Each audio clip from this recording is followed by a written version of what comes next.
I stood there holding my phone, watching Marcus's face crumble as person after person scrolled through my portfolio. "Wait, you're the Sophia Chin," the gallery owner whispered, and I felt something shift inside me, not the familiar shame he'd trained me to feel, but something sharper. Something that tasted like freedom. "Hi, I'm Sophia. And this is the story of how a whispered warning became the best thing that ever happened to me." The bathroom mirror at Marcus's parents' house reflects back a version of me I barely recognize anymore. Nude lipstick instead of my usual red. Hair straightened into submission. A black dress so conservative it could attend a funeral. "You look perfect," Marcus says, appearing behind me in the doorway. His reflection smiles, but his eyes scan me like I'm a security checkpoint. "Remember what we talked about?" I adjust the dress's modest neckline. "About what?" "Night." He steps closer, his voice dropping to that intimate whisper he uses when he wants something. "Don't mention your job. These are important people, sophomore.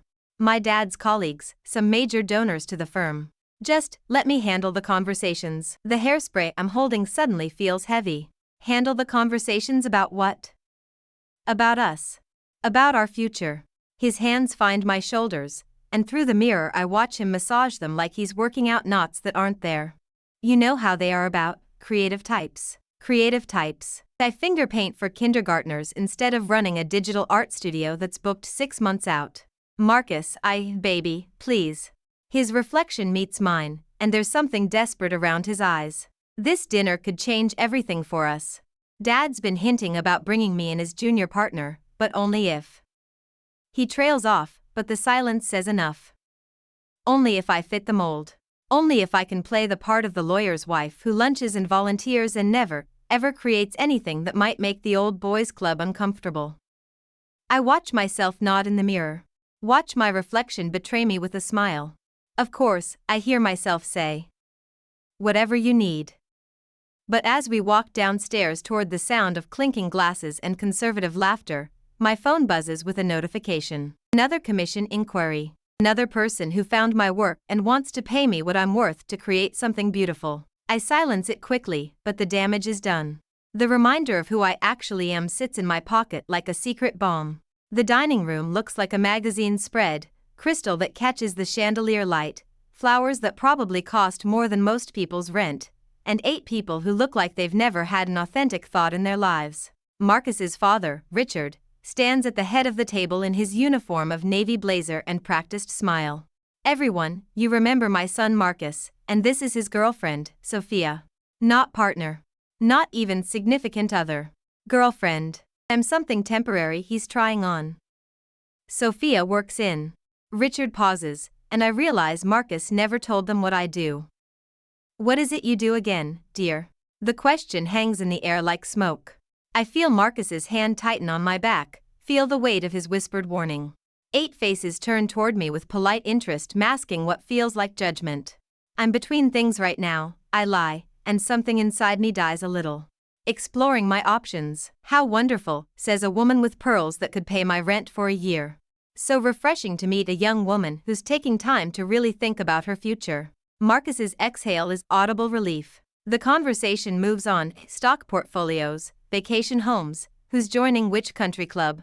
I smile and nod and let them pass me around like a trophy wife in training. When someone asks about my interests, I talk about yoga instead of the digital installation I'm creating for the Contemporary Art Museum downtown. When they mention their daughter's wedding planning, I don't mention that I designed graphics for 3 weddings last month alone. I become smaller with each lie of omission, disappearing into the woman Marcus needs me to be. But then dessert arrives, and with it, Richard's phone buzzes against the table. He glances at the screen and his eyebrows lift. "Well, this is interesting. My colleague just sent me a link to some digital artist's portfolio. Says it's revolutionary work, completely changing how we think about space and emotion." He scrolls through his phone, squinting. "Sophia Chin Studios. Ever heard of her?"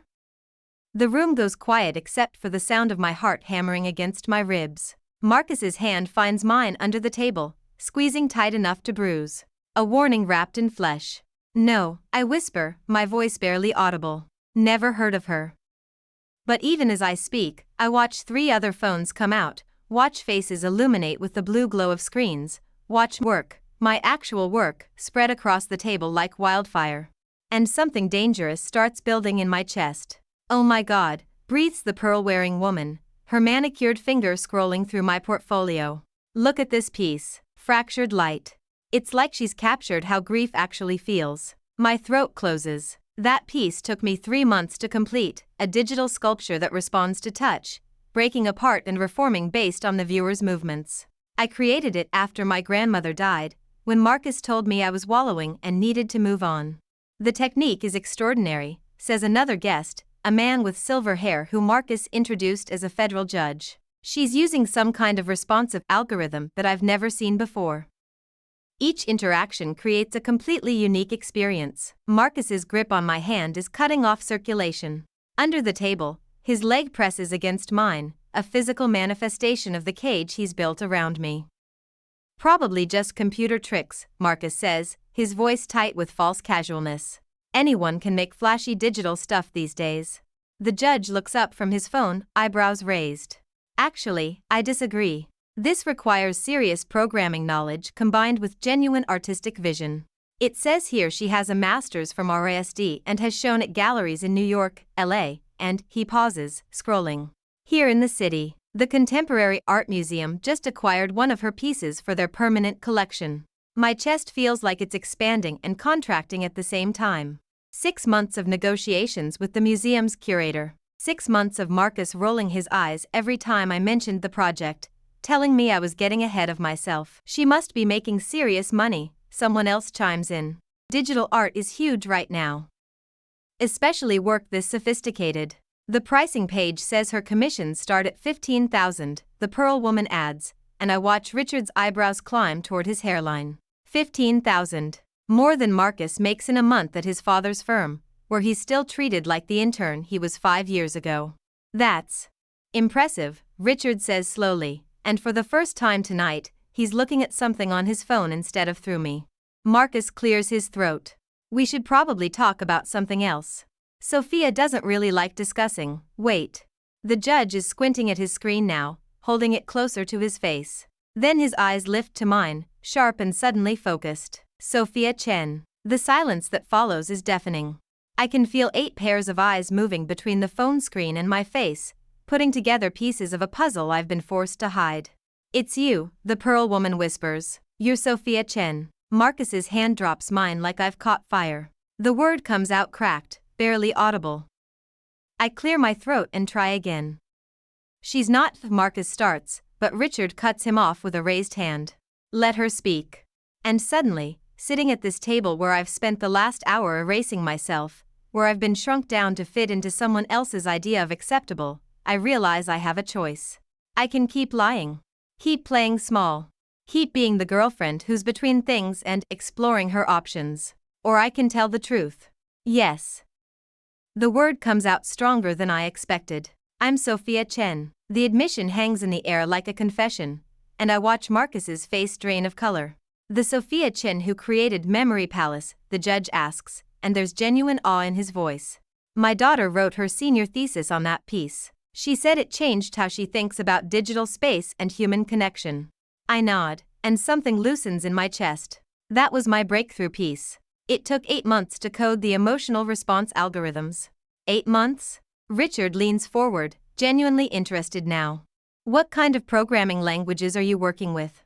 "Primarily Python and C++, but I also work in JavaScript for web-based installations, and I've been experimenting with machine learning models to create more intuitive user interactions." "Sophia." Marcus's voice cuts through my explanation like a blade. "Maybe we should," she's explaining her work, "son," Richard says without taking his eyes off me. "Please, continue." I look at Marcus, really look at him, and see something I've never noticed before. Fear. Not embarrassment or concern for his career prospects. Pure, undiluted fear. Fear that I'm bigger than the box he's built for me. Fear that I don't need him the way he needs me to need him. Fear that everyone at this table is seeing what he's spent months trying to hide, that I'm not the diminished version of myself he's comfortable with. "The piece Richard mentioned, Fractured Light," I continue, my voice gaining strength. "It's currently on display at the Whitney. They're considering it for their next traveling exhibition." "The Whitney?" The Pearl woman's voice is barely above a whisper. As in Whitney Museum? Yes. Though I'm more excited about the public installation I'm finishing for the new downtown transit center. Commuters will be able to interact with the piece through motion sensors as they pass through the space. It's about finding beauty in transition, in the moments between destinations. I'm talking faster now, months of forced silence spilling out in a rush. Talking about the work that makes me feel alive, about the problems I solve and the beauty I create and the way art can make people feel less alone in the world. And Marcus just sits there, watching his carefully constructed narrative crumble with each word I speak. Fascinating, Richard murmurs, and when he looks at his son now, there's something new in his expression. Something that looks like disappointment. Marcus, the judge says slowly, you never mentioned that Sophia was an accomplished artist. Marcus opens his mouth, closes it, opens it again. I didn't think. You didn't think what? I ask, and my voice is quiet but it carries. The question lands between us like a challenge. And for the first time in months, I'm not afraid of his answer. Marcus's mouth works silently for 3 seconds that feel like hours. The dining room has gone quiet except for the soft tick of an antique clock and the sound of my own heartbeat in my ears. I didn't think it mattered, he finally says, and his voice sounds smaller than I've ever heard it. Didn't think it mattered? I repeat, and I'm surprised by how calm I sound. How steady. My career didn't matter? That's not what I meant, then what did you mean, Marcus? Richard's voice cuts through his son's stammering, and there's something sharp in it now. Professional. He's cross-examining a witness who's been caught in a lie. Marcus looks around the table, searching for an ally, but finds only faces watching him with growing interest. The kind of interest you have when watching a car accident in slow motion. I meant. He runs a hand through his hair, messing up the carefully styled perfection. Look, Sophia's work is great, but it's not exactly stable, is it? Art is unpredictable. Feast or famine. I was just trying to protect what? I ask. Us. Our future. What we're building together. The words hang in the air like incense, sweet and suffocating. What we're building, I repeat slowly, or what you're building. Marcus's jaw tightens. Sophia, please. Not here. But I'm done with not here and not now and all the other ways he's taught me to make myself smaller. Actually, Marcus, I think here is perfect. I turn to face the table. These people who 30 minutes ago were strangers judging my worth by my silence. Since everyone's looking at my work anyway, maybe you'd like to see something special. I pull out my phone with hands that aren't shaking anymore. 3 swipes and I find what I'm looking for. The email that came in this morning. The one that made me late getting ready because I had to read it 3 times to believe it was real. I got some news today, I say, and my voice carries across the crystal and candlelight like I'm giving a presentation. The Los Angeles County Museum of Art wants to commission a permanent installation. It's a year-long project with a budget of $250,000. The silence that follows is so complete I can hear the wine breathing. $250,000, the judge whispers. Plus, I continue, because momentum feels like flying now. The Tate Modern in London wants to discuss licensing 3 of my pieces for their upcoming exhibition on digital consciousness. Richard sets down his wine glass with a soft clink. The Tate Modern. As in London, I confirm. England. Marcus's face has gone completely white. Sophia, why didn't you tell me? The question is so absurd I almost laugh. When? Between you telling me my work wasn't stable and asking me to pretend I don't exist? I never said, you didn't have to say it. The words come out hot, months of compressed truth finally finding air. You said it every time you changed the subject when I talked about a commission. You said it when you told me to wear this dress instead of something that screams artist. You said it tonight when you whispered at me in the bathroom I'm something to be ashamed of. The Pearl Woman makes a small sound, sympathy or shock, I can't tell which. Marcus stands up so fast his chair rocks. Can we please have this conversation in private? No.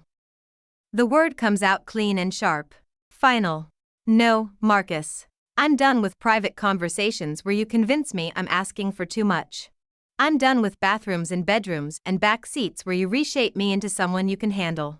I stand up too, and from this angle I can see the top of his head where his hair is starting to thin. Such a small thing, but it makes him look vulnerable in a way that doesn't inspire sympathy anymore. These people, I gesture around the table, strangers, just spent more time being genuinely interested in my work than you have in 6 months. That's not fair. What's not fair is dating someone for 18 months and never once visiting their studio. What's not fair is asking someone to hide their dreams so you can feel bigger. Marcus opens his mouth to respond, but before he can speak, Richard's phone buzzes again. He glances at it, and his eyebrows shoot toward his hairline. Well, he says slowly, this is interesting timing. That was my partner, David Kim. He's at the gallery opening downtown.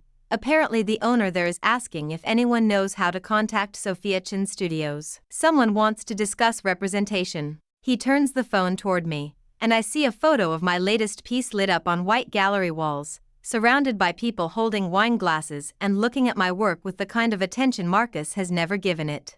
That's the Meridian Gallery, the judge says, squinting at the photo. They represent some of the most important contemporary artists in the country. I know, I say quietly. And suddenly Marcus laughs, a sharp, bitter sound that doesn't match his face. This is insane, he says.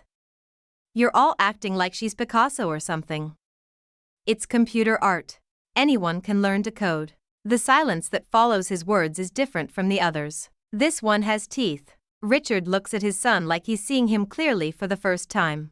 Marcus, he says slowly, I think you should sit down. Dad, I'm just saying, sit down. Marcus sits. Richard turns back to me, and when he speaks, his voice has the careful respect he uses with opposing counsel. Sophia, would you be interested in joining David at the gallery? I could call him, let him know we've found you. I look around the table, at faces that have transformed from polite disinterest to genuine admiration, at Marcus sitting small and silent in his chair, at the phone still glowing with images of my work being celebrated by people who understand what it means. And I think about the woman in the mirror upstairs, the one in the funeral dress with the straightened hair. The one who agreed to disappear for the evening. She feels like a stranger now. I'd love that, I hear myself say. Richard grins, the first real expression I've seen from him all night, and starts dialing. As he talks to his partner, explaining that the mysterious Sophia Chin is sitting at his dinner table, I catch Marcus's eye. He's staring at me like I'm someone he's never met. Maybe he's right. Maybe the woman who walked into this house tonight, the one who whispered whatever you need in the bathroom mirror, maybe she never really existed at all. David's sending a car, Richard announces, hanging up. Should be here in 10 minutes. I should change, I say, looking down at the conservative black dress. Don't you dare, says the Pearl woman fiercely. You look perfect. Like an artist who knows her worth. And as I stand there, phone buzzing with notifications from people who've seen my work shared across social media, surrounded by strangers who've become allies, I realize she's right. I do know my worth. I just forgot it for a while. The doorbell rings exactly 10 minutes later, and as I walk toward the sound of my real-life calling, I hear Marcus's voice behind me, small and desperate. Sophia, wait. Can we talk about this? I turn back one last time, and when I look at him now, really look, I see someone who thought love meant making yourself small enough to fit inside someone else's fears. There's nothing to talk about, I say softly. But thank you. For what? For whispering that warning tonight. For asking me to hide who I am. I smile, and it feels like sunlight. Because it reminded me exactly who I refuse to be. And then I walk out into the night air, toward the car with the gallery owner who's been searching for me, toward a future that's exactly as big and bright and unapologetically brilliant as I am. Behind me, the dinner party continues, but I can hear Marcus's silence even through the closing door. Some silences, I've learned, say everything. Sometimes the best thing someone can do for you is ask you to be smaller. Because that's when you remember just how much space you're meant to take up in the world.